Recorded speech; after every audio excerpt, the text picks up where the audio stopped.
Yo, what's up everybody? This is SnackBox. Welcome to my YouTube channel. Guys, today I want to show you a composition for Hydra Nightmare, which is very budget friendly. So if you don't have a Krisk, a Duchess, Tuhanarak and all those meta gems, this could be very interesting for you.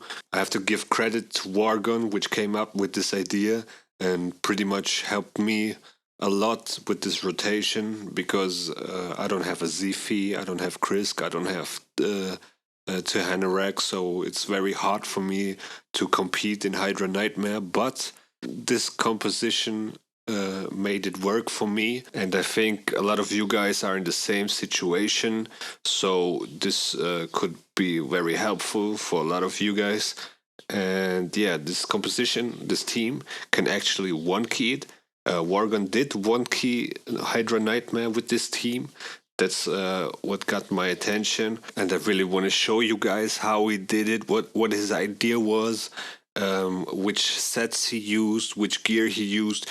Of course, there are a lot of things that need to work together. It's also a lot of RNG involved. So yeah, let me show you what he did and what his strategy was. So there's a lot to talk about, but first I want to name the champs. So he used Geomancer, he used Husk, Ursala, Lydia, Brogni, and Shamael.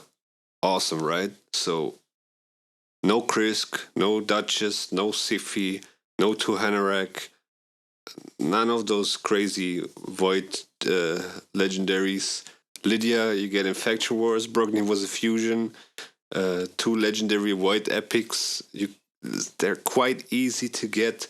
Geomancer and Husk. I mean, those are essentials for Hydra clan boss. And compared to the other teams I've seen on Hydra Nightmare, I think a lot of you guys have those champions and can use this team. So let's talk about the stats and the gear a little bit. So the first thing I noticed was that the speeds are quite high. So the fastest champion was Lydia with 276 speed. The second fastest was Brogni. The third fastest was Shamael. And then Geomancer with 251.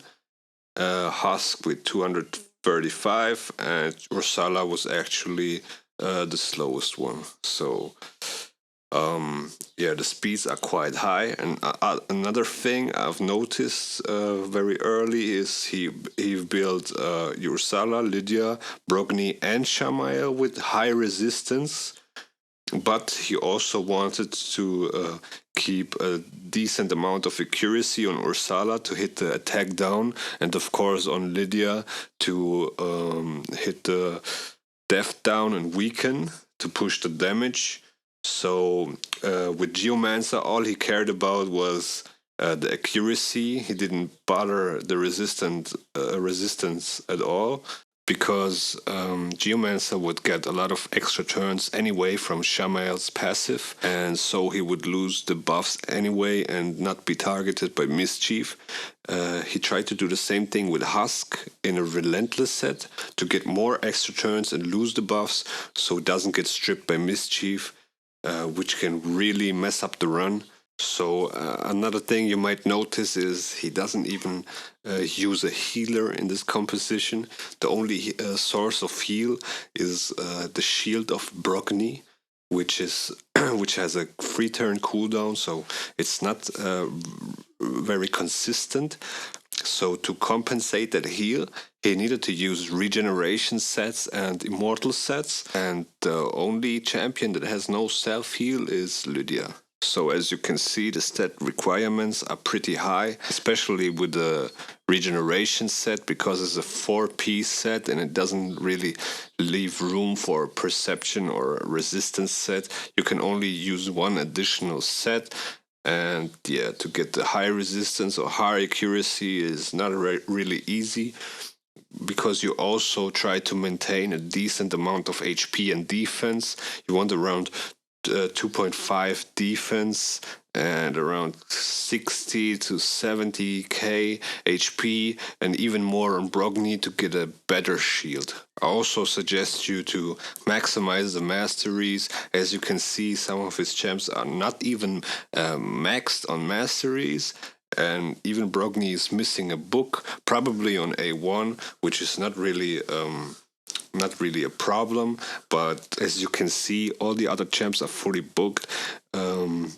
This will really help you to maximize the damage, but I don't think it's necessary to fully book Shamael, for example, because you really want to minimize the damage on the Torment Head as much as possible, to keep him alive as long as possible, to get as much extra turns as possible for Geomancer or Husk if Geomancer gets devoured, to get the extra damage. So the biggest problem in this rotation is probably the Head of Ref, and you got some decent tools in this composition to deal with this head. So you got Ursala, which has attack down, but she can also buff death up and strengthen, the big version.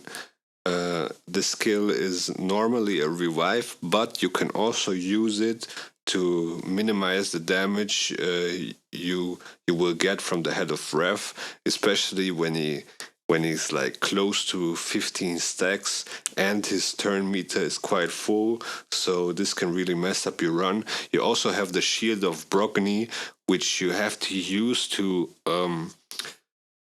pretty much heal your team and also reduce the damage you take from the Head of Ref. You really need to keep an eye on his stacks to control the damage you get, because he hits really hard, especially when he has attack up. You want to strip it with Geomancer or even block it before he uses his skill to buff himself with attack up with Lydia's A3. So you can place block buffs on him.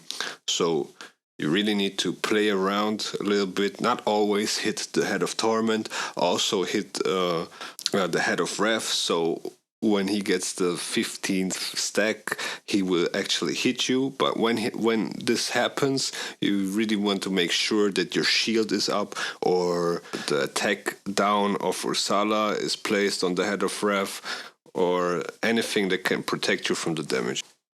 Yeah, another thing to keep in mind and to keep an eye on is the cleanse skill of the Head of DK, because he can cleanse the attack down of Head of Ref, and if that happens before he gets the double turn or before he gets a turn, this can really mess up your run, because you take too much damage and you are not able to recover from that.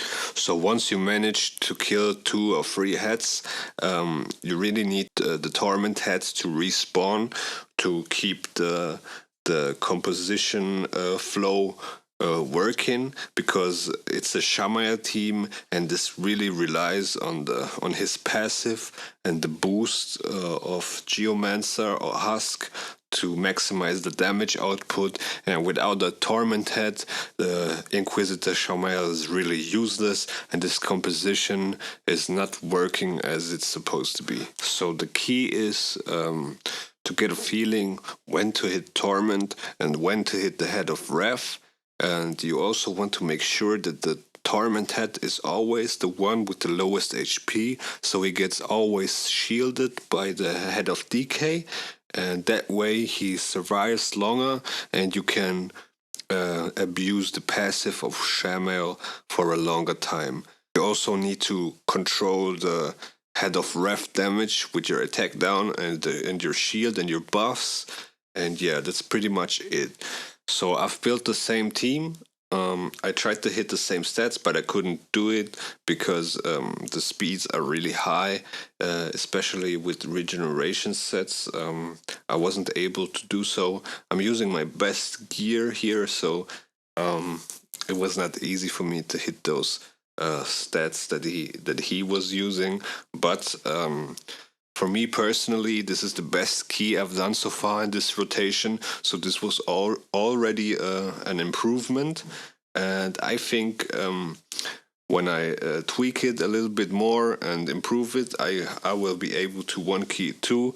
I had a decent run with like 25 million, but I didn't keep it because I was thinking I can do better, but I was running out of time after some tries, and yeah, the torment head just didn't want to respawn after I killed the heads, so at the end of my tries I just kept the 20 million, which is very decent for me.